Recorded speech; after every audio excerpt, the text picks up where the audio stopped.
కేవలం 20 రూపీస్తో కేక్ తయారు చేసేవచ్చు. ఎలా చేశాను అనుకుంటున్నారా? అయితే చూసేసేయండి. నేనైతే 20 రూపీస్ పెట్టి మ్యారీగోల్డ్ బిస్కెట్ ప్యాకెట్ అయితే తెచ్చాను. దాన్ని అయితే ముక్కలు ముక్కలుగా చేసి మిక్సీకి అయితే పెట్టేశాను మెత్తగా. దాంట్లోనే పట్టేటప్పుడే మనం కొంచెం చక్కెర కూడా వేసేసుకోండి తీపికి సరిపడా. దాంట్లో ఇంకా పొడి చేసుకున్నాక బేకింగ్ పౌడర్, వంట సోడా వేసి మిక్స్ చేసేసేయండి. ఇది బాగా మిక్స్ అయిన తర్వాత పాలు కూడా పోసి కొంచెం కలపండి. తర్వాత 3 స్పూన్స్ అయితే ఉప్మా రవ్వ వేసాను, ఇంకా 2 స్పూన్స్ మైదా వేసాను, ఇంకా 3 స్పూన్స్ ఆయిల్ కూడా వేసి అన్నీ బాగా మిక్స్ చేసేసేయండి. కొంచెం జారుగా ఉండేటట్టు చూసుకోండి. పాలు సరిపోకపోతే పాలు పోసుకోండి. ఇంకా ఒక బౌల్కి అయితే ఆయిల్ పూసేసి మైదా పిండి అయితే మొత్తం చల్లేసాను.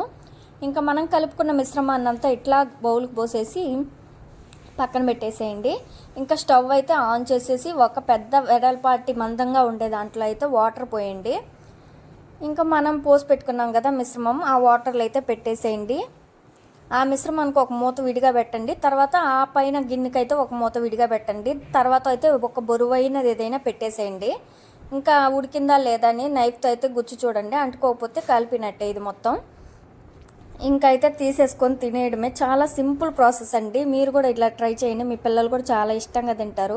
పిల్లలు ఎందుకు, మనమే కూడా అంతే ఇష్టంగా తింటాము. ఒకసారి ట్రై చేసి కామెంట్స్లో పెట్టేసేయండి ఎలా వచ్చింది. ఓకే బాయ్ ఫ్రెండ్స్, సబ్స్క్రైబ్ చేసుకోవడం మర్చిపోకండి. మళ్ళీ కలుద్దాం మరొక వీడియోతో.